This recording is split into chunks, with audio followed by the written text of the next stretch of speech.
So Brian from Illinois is calling in. And Brian, before we start, I will make judicious use of the hold button to make sure we're not talking over each other. What Brian wants to do is something that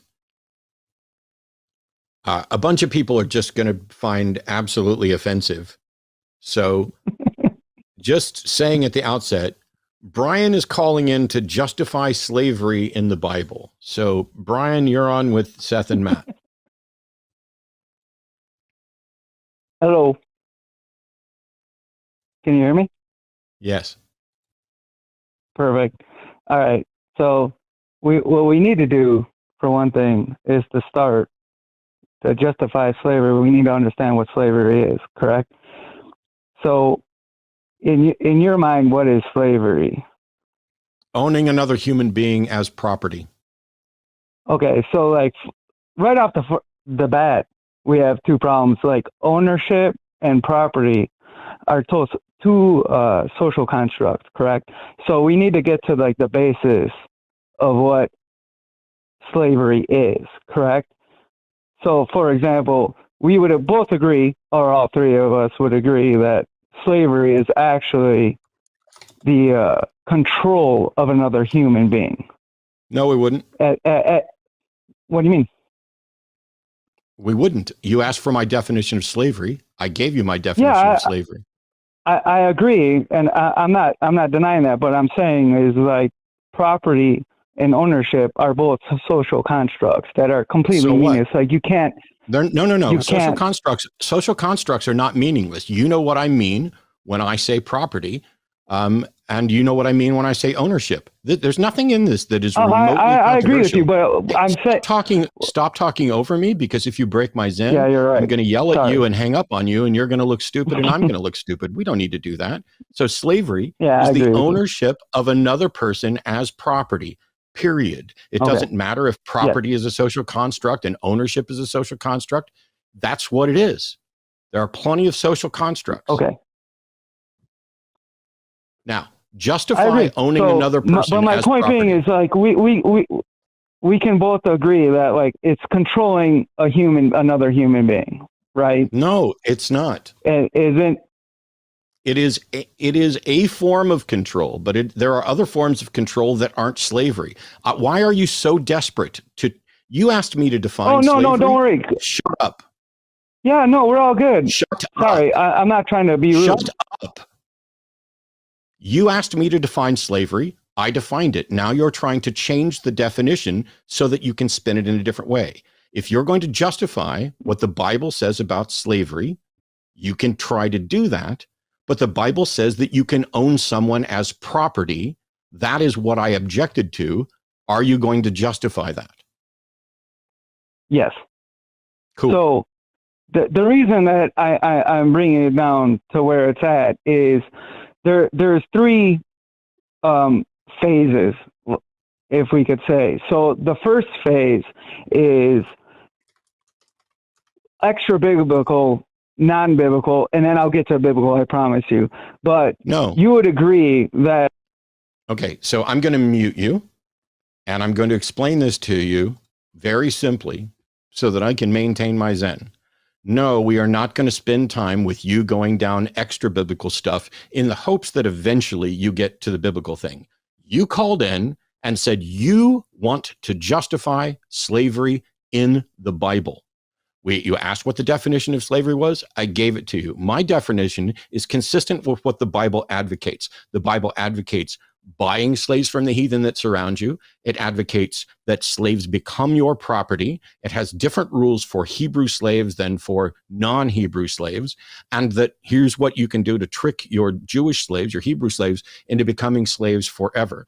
But it specifically says that these people are your money, your property, that you can pass on to your children. You don't have to do anything at all. But if you're going to call in to say you want to justify slavery in the Bible, you need to justify that. So stop wasting time, stop trying to redefine things, and give the justification for why you think it's permissible to own people as property the way the Bible says. Begin. Okay. Well, it's kind of bad faith because I was just trying to start. Okay, I'm going to mute you again because every time we try to do this, you do something like, well, it's kind of bad faith. No, I'm not the one arguing in bad faith, Brian. You are. You called in to say you wanted to justify slavery in the Bible. You asked for my definition. I gave it. I've now given you 2 opportunities. And every time I give you an opportunity, you want to whine. So I'm going to unmute you again. Don't whine. Don't say it's unfair. Just do what you said you can do. Let your yes be yes and your no be no, and justify slavery in the Bible. Begin. Okay, I will. I'm just saying. So I'll go. Okay, I'm going to mute you again. Don't do the I will, just do it. I don't need any preamble. All you need to do when I unmute you is say, here's why the Bible is correct to justify and permit owning people as property, and then give the justification. Hopefully that's clear. All right, no problem. So if you have a group of people that are doing absolutely horrible things and they have a horrible culture, whereas, for example, they're committing child sacrifice, they're having incestual relationships, there's a bunch of other things that we can go into, but I won't. If there was a higher being, a higher consciousness, you would want to stop that. So therefore, the only way that you could stop that is to conquer a people and to control what they are doing and stop them from doing the terrible things. Now, because you'd want to stop them and control them from what they're doing, it might take a few generations for you to get that ideology out of their head. So therefore, you would have to enslave them and control them for generations. So therefore, there's actually a ton. Does the Bible only support slavery? Does the Bible only support enslaving bad people? Yes. No, it doesn't. For example, no, it doesn't. No, it doesn't, Brian. I'm going to mute you again so that we don't have to talk over each other. The Bible has different rules for Hebrew slaves and for non-Hebrew slaves. And it says specifically to buy your slaves from the heathen that surround you. But that does not in any way say only buy people who are engaged in child sacrifice or incest. Basically, what you seem to be arguing is that all of those other people were immoral because they worshiped the wrong God, and that's what made it justified to enslave them, to save them from their false beliefs. Is that your line? Yeah, absolutely. So if you look at the Canaanite history... I completely disagree, and I find that beyond absurd, because a group of people who have a different belief system is something that we currently permit and encourage. And we understand that not everybody who's a Muslim, not everybody who's a Christian, not everybody who's a Hindu is necessarily good or necessarily bad. It would be grossly immoral for us, let's say, for you Christians right now, to start enslaving non-Christians, correct? Absolutely, I disagree with you, and I think you think it would be morally permissible. You would think it would be morally permissible right now for Christians to enslave non-Christians. Yeah, sure. And I actually think that you would agree with me because excuse me, can I just have a moment? No, you can't, because this is my show and I'm asking specific questions to expose your absolute ridiculous absurdity. So when you say that it was moral for Christians to own non-Christians as slave, does that mean Jews too? No. No, but it doesn't. Why not? No, but hold on. Why not? I'll explain. Why not? Can I explain? Can I explain? You know what an explanation. You're being very. You know what an explanation starts Matt. with. Here you go, Brian. Let me mute you. An explanation doesn't start with "Can I explain?" It starts with "Here's my explanation." And so when I unmute you, you can give me your explanation for why it's okay to enslave everybody except Jews. Go ahead. I actually never said everybody, but I know. Sorry.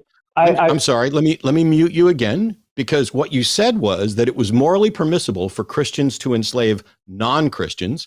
That is set theory. Christians are the set, and non-Christians is everything outside of that set. So I picked a separate group outside of the set of Christians, Jews, specifically to say, is there an exception for them? And you created an exception there. So you haven't made a list of who you can and can't enslave. You started with Christians can enslave all non-Christians. And then when I pointed out a group of people in the non-Christian category that you might object to, you did. And then you somehow want to suggest that it's wrong for me to assume that you meant everybody except the Jews and the Christians. Well, if that's not the case, then instead of saying it's okay for Christians to enslave non-Christians, you should have said it's okay for Christians to enslave this group and this group and this group. So do you have a list of religious groups? Do you have a list of religious groups that it's okay for Christians to enslave? Yes, Islam. And you would agree. And I heard you actually agree. Okay. No, see, here's the thing. I'm going to mute you again, Brian. Don't tell me I agree with you. You're going to look incredibly foolish. I do not agree with you. I am opposed to all slavery. I do not agree that it is morally permissible to own human beings as property. And no, I do not think that it is morally permissible for Christians to own Muslims. And so instead of you calling in to say that I agree with you, I'm telling you right now, I do not agree with you. Instead of pretending that you know my brain, why don't you just defend your position and I'll tell you why I don't agree or why I do. That's fine. Can I talk? So I seen you. No, actually, you can't, Brian. So I'm going to mute you again. We're going to teach you this. You're muted because I didn't want us talking over each other and would like to make a point. When I unmute you and you're like, "Can I talk?" You sound like a whiny little bitch, and it's really annoying. It really is, because it makes it seem like you think we're doing something wrong by trying to make sure that the conversation proceeds in a reasonable fashion. I'll try it again. When I unmute you and ask you a question, that's when you can talk. So, why do you think that I'm in favor of Christians enslaving Muslims? Because you'd want them to stop having sex with 9-year-olds. So, Brian, I agree with you that I would like for Muslims to stop. You didn't let me finish. You just took the agreement. You're all good. Go ahead. I agree with you that I would like for Muslims to stop advocating for child rape, but that doesn't mean that I think it's okay for Christians to enslave them. So no, I don't agree with you. Yeah, well, so I would agree with you in modern times, in modernity, that enslavement is not okay. But that's not what you said. We're talking about, Nope, I'm going to mute you again. Seth. Well, I'd like to give, honestly, I'd like to give him a little more oxygen, even if it's a bad idea, even if he's starting with one falsity and leading into a second one. I'd like to hear a little bit more, if that would be okay. Go for it. I appreciate that. So my point being is like in modernity, we can control people in different ways because we have a lot more population and we have systems and bureaucracies where we could stop people. But in ancient times, we didn't have the bureaucracy. We don't have the control abilities that we do at this moment. So we would want to stop I'm not going to use the term that you used, Matt, but I think we can all agree. We can all agree that, you know, we would do whatever we could to stop that garbage. And my point being is in what I called in, and I said I can justify slavery in ancient times. So I understand that, like, what I said, but like you keep cutting me off, so like I have to give precise answers to what you're saying is also, for example, in the Islamic world, Islam is a declaration of war against the world. Not only Christians or Jews or polytheists. Like, if you guys, I totally respect you guys. I really do. I love listening to your show. I enjoy it. It's fun. I get my own ideas. But if you were like a Christian, in a Christian population and you had the Islamic Caliphate next to you wanting to attack you, you would do everything you could to stop them, and you'd want to like control them, and Okay, I'm going to jump you'd in. want to take them over. I would like to jump in, if I may. Sorry. Yeah, Well, absolutely. I love this. Islam today is the Christianity of the 11th century. If you look at their scriptures, there's not all that much that is different. Oh, there's huge difference. Don't do that. Hang on. Hold on. No, that's fine. We can have a discussion about that, but go ahead. There are I'm sorry. huge differences in how they are carried out in practice. Fundamental Islam, I'll say it that way. But to say Islam is any one thing, or Muslims are any one thing, or the adherents of the world's second most popular religion, 1.5 billion people all want the same thing. The truth is that the vast majority of Muslims are actually peacekeeping, peace-loving Muslims, and the vast majority of the people who are being persecuted, oppressed, and murdered by radical Islamists are themselves Muslims. So to watch you speak in these wild, overly broad accusations about an entire demographic. I mean, have you interviewed them all? Have you done your peer review? Of course not. These are very unhelpful and I think extremely harmful overgeneralizations about a people group that are as individual as those who make it up. Secondly, I have a problem with this idea that God could not immediately jump in to any societal construct to correct the slavery problem because we would need generations of acclimation, kind of a moral warming to temperature. I think that's crazy. An omnipotent deity would be able to come down, and first of all, he would have put together a model that didn't require or allow for the ownership of other human beings. Secondly, if something like that did take place, an omnipotent God would already know the model, how to immediately solve the problem in the moment and correct it from that moment forward. This idea that it would require generations because God had to condescend to primitive man, I find ridiculous. Yeah, no, I just to clarify, I actually grew up in a neighborhood that was, I wouldn't say a majority, but at the time was like very heavily. I actually love my Muslim brothers. So many of them are great people. I have no problem with Muslims at all. I actually interact with them all the time. I love Muslim people. Well, this sounds like a switching of gears, man. You were going hard at Muslims a minute ago. No, I never once said in Muslims. I said Islam. Islam. Surah 9. Yeah, Surah 9 in the Quran is a declaration of war against the world. And Islam I know actually, that Matt knows that. hang on. Islam itself translates submission. It does not. No, Islam itself is not a declaration of war against the world. I'm sorry. So I'll correct you on a few things. I know this stuff because, like I said, I grew up with Muslims. I know it. Actually, people always say that like Islam or Muslim means submission. It actually means surrender. It means like submitting so under your force. definition then is more accurate because you grew up around Muslims. Is that what I'm to understand? Yeah, I mean like that. No Arabic and told me what Arabic is. Okay, yeah, so a Muslim told you that it doesn't mean submission. Yeah, so like I'm sorry, like we speak English, so like I take the word of someone that speaks Arabic, not you. See. Okay. So those of us who have done a lot of forgive me, go ahead, Matt. Submission and surrender is what Islam means. It means submission and surrender. Those are both the same word meaning translation. No, that's incorrect because like no, it's correct. I'm sorry if I it's correct. It's correct. No, because submit. It's correct. You can Google it. It's correct. You can Google it. No, that's fine. But like, we need to understand what the difference is. It's absolutely correct. I don't care about Google. No, because the sit here and keep saying no, it's not correct. Would you like me to pull up a fucking screen of Google describing it? And would you like me to get some Arabic speaking callers to call in to point out that Islam means surrender and Islam means submission, and that these see, this is the thing. You're an English speaker getting your information second and third hand and willing to pronounce that everybody who disagrees with your narrow understanding, you child, is wrong.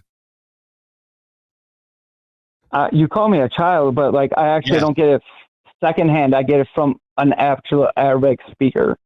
Hey, And Brian. there's a difference Brian, between what does secondhand mean? it means like you get it from somebody that says something, and actually what I'm getting it for somebody that speaks Arabic, which means it's firsthand. And what it means is surrender. That is secondhand. Firsthand is if you speak Arabic. Secondhand is if you're getting it from somebody else that speaks Arabic. You don't even know what secondhand means, and that's in English. Whatever. I'm getting Congratulations. I'm getting I will shut up now and from let you continue Arabic with speaker. Seth. But when you don't understand the basics, you want to swear and be stupid, it's fine. I'm just telling you. Look, let me just mute you so that I can finish my thought. I'll let Seth continue. My apologies, but you don't understand the English, the very English you're talking about, and you don't understand the difference between the concept of firsthand and secondhand. And that it disqualifies you from further conversation with me. You know, I'm reminded of. No, you said I got it secondhand. I'm getting it firsthand from an Arabic speaker, which means he speaks Arabic. You're getting it. I'm going to mute you because when I unmute you, you can talk to Seth about anything you want. But if all you're going to do is try to claim that I'm wrong about what secondhand means again, I will mute you repeatedly. If you just keep asserting that you somehow understand English better than me, or the dictionary entry that I'm looking at, or the Wikipedia entry that I'm looking at on what secondhand means to verify that I'm not losing my mind, what is first? Do you understand in English there's first person and second person? Just talk to Seth. Don't bother trying to correct me. I'm not sure. There's a lot of mileage left to be had. What he's giving us is, I know a guy. I mean, that is essentially what he's basing his position on. And you and I have done a lot of interacting and a lot of storytelling with and ex-Muslims and exposing the harm that Islam does, which means while it's not our first language, right, because we came out of Christianity, we have certainly been in that sandbox quite a bit, and we have stood on the shoulders of those who are ex-Muslims, who can talk about what it is, what it does, who it affects and why, and what the definition of Islam truly is. And so Emery's, well, I know a guy who told me, and therefore it's absolutely true, plus these broad statements about Islam and conquest. Do you want to talk conquest? Fine. Islam today is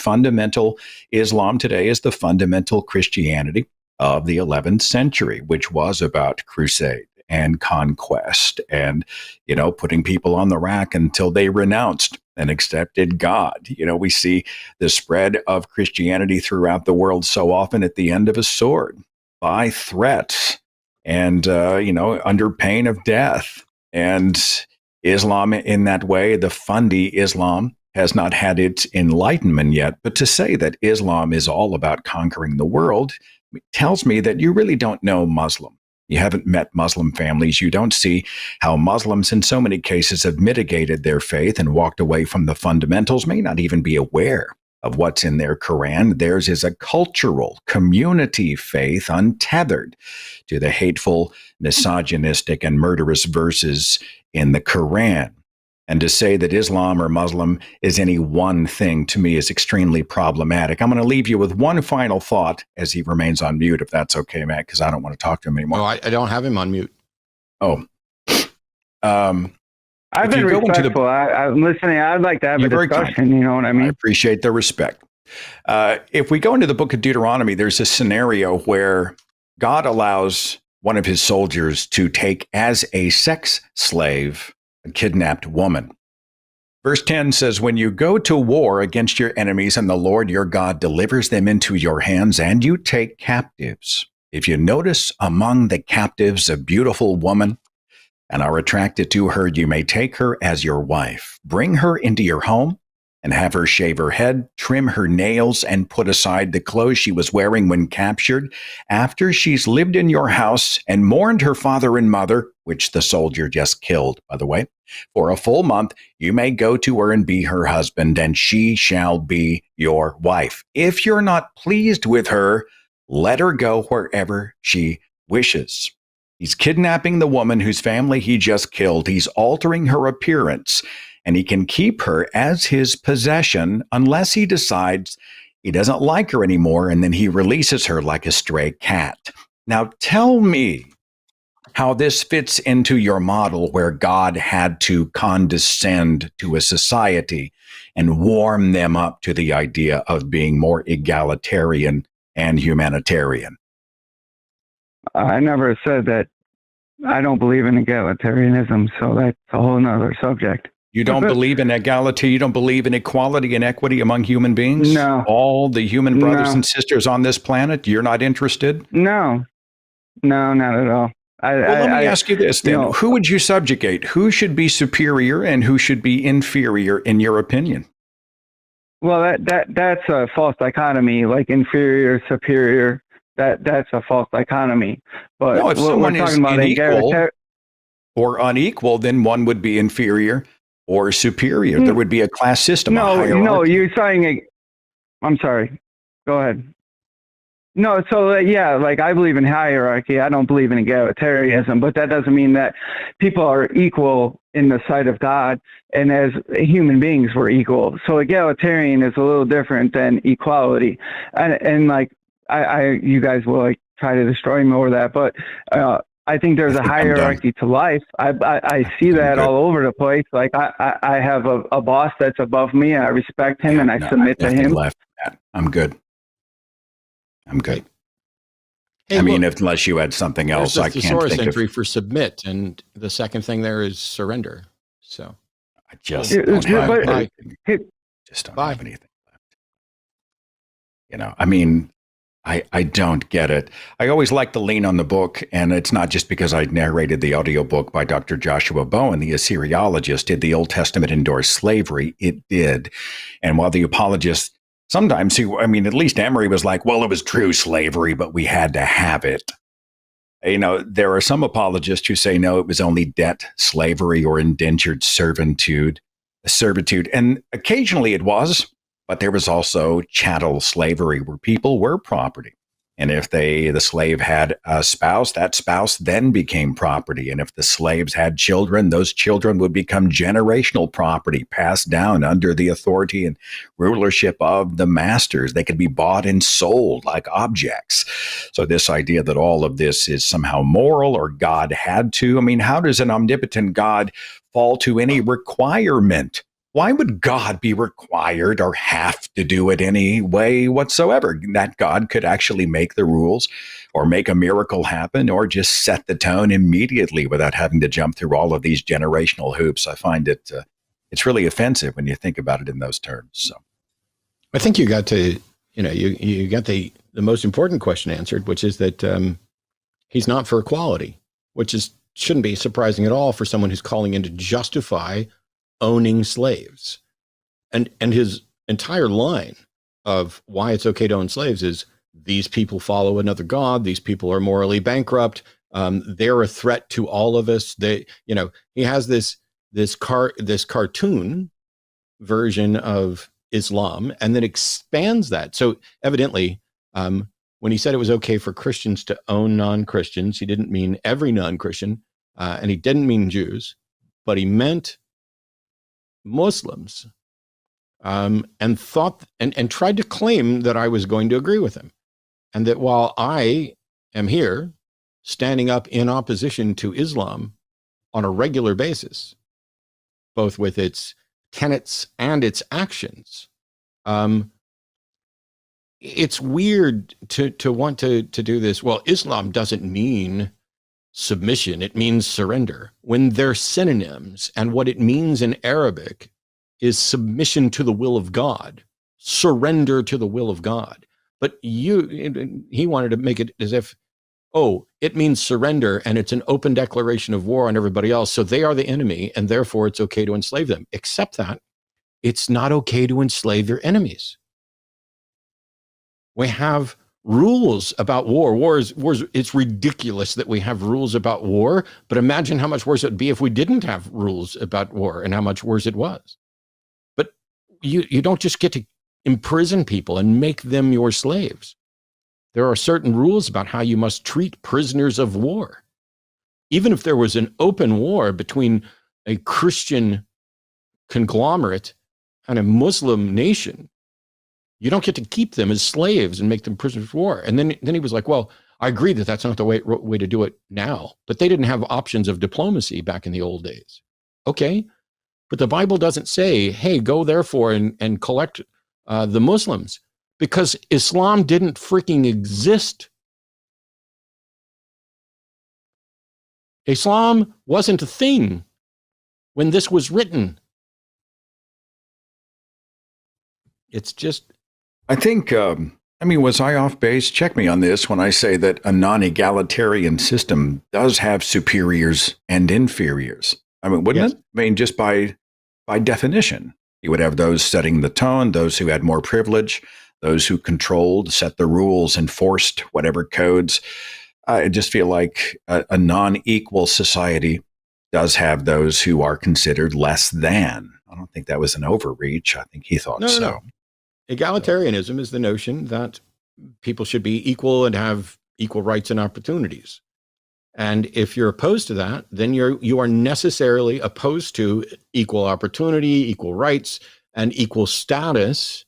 And so you must have, as soon as you say we're not all equal, you're saying, some people are better and worse than each other. Now we can talk about what the category is. Like, is the category beauty? Is it intelligence? Is it strength? Is it, but if we're talking about as human beings, then those little facets of difference between us are the things that we specifically throw out. Secular humanism is based on egalitarian notions that no matter how smart you are or how dumb you are, how pretty you are or how ugly you are, how physically fit you are or how physically decrepit you are, you deserve equal rights, equal opportunity, equal dignity. And to suggest that you're opposed to that implies strongly that you think there are some people who are preferable to others based on some criteria. Well, I wasn't trying to digress too much with Deuteronomy 21, but what I was trying to show is that if God was constrained by a system that he did not want, why would God then give specific instructions about a type of sexual slavery? Grabbing the woman, altering her appearance, and then deciding if she was going to work out, and then releasing her if not. This is not something where God looked down and thought, oh, crap, how did that happen? What am I going to do now? This is an instance of God looking down and saying, I am creating the model for kidnapping, enslavement, and subjugation. And there are examples of that throughout Scripture. So I just don't buy this idea that God looked and said, he was kind of surprised and said, oh, crap. Well, the things haven't worked out here. I guess I'm going to have to play a long game to get people out of this slavery business. It was God himself in so many cases, according to Scripture, who dictated the model for slavery. Yeah, it's, if you look at the Bible addresses slavery in a number of different places, famously in Exodus 21, but Leviticus 25, verses 44 through 46 is where we get the notion that it says, as for your male and female slaves, whom you may have. So that line itself, as the may have, is the permission to own people. You can buy your male and female slaves from the nations that are around you. You may also buy from the strangers who sojourn with you, and the clans that are with you, who have been born in your land, and that they may be your property. You may bequeath them to your sons after you to inherit, not your daughters, because they don't get property. You may bequeath them to your sons after you. You may make slaves of them, but over your brothers, the people of Israel, you shall not rule one over another ruthlessly. And yet, in spite of that, there's a separate set of rules for Hebrew slaves. I just don't get it. It's one of the things that we've obviously learned how to be better. And this is why from the very start, he wanted a definition of slavery that wasn't owning people's property. He wanted a definition that was controlling people so that he could equate it with a justified imprisonment or a justified punishment, or let's lock these people away so that they stop harming others. And That's why he wanted to spin this as it's about control. Because if you view, instead of, hey, I'm going to buy workers that are my property that I can pass on to my kids, and I can beat them as long as they don't die within a couple of days. If you view those passages about slavery, it's very difficult to justify that. But if you redefine slavery so that it is control, and you redefine Islam so that it is a declaration of war on everyone else, then all of a sudden you have a rational justification to control the terrible Muslims that are coming after you. And that is the biblical justification of slavery. It's absolutely embarrassing, the number of hoops and how much it's like we're playing right hand red Twister. It's like watching him play Twister of like, yes, but boom, right hand green. Islam actually means it's a declaration of war. What difference does it make what Islam means? Because it doesn't make any difference what Christianity means. It doesn't make any difference if there's something about the word or the label. If Islam meant submission and everything in the Quran was good, would anybody care that it meant submission? Maybe it just means submission to the good ideas. It's the fact that the things in the Quran are objectionable. And he's like, you'd agree with me because you don't want them to justify trying to have sex with 9-year-olds. Correct. I do not want them to have sex with 9-year-olds, and I do not want them to try to justify it. I think that anybody who does so should definitely be investigated. But that doesn't mean that I think they should be enslaved. I have nothing to add. Hello, everyone. I'm Jimmy Snow, executive producer of The Line, and the rumors are true. Forrest Valkai is, in fact, a hostage in my basement. If you would like to contribute to his freedom one day, you can do so by supporting us over on Patreon or becoming a channel member. There are specific tiers for specific shows or the channel at large. You can also send us super thanks. Those are great. You can like, comment, and subscribe. Also, fudge the algorithm. Go to one of these things. The algorithm doesn't matter. It thinks it knows you better than we do. Better than you do? I know you better. Hank. There's a bunch of people named Hank. I just freaked way out. Okay, go to one of these.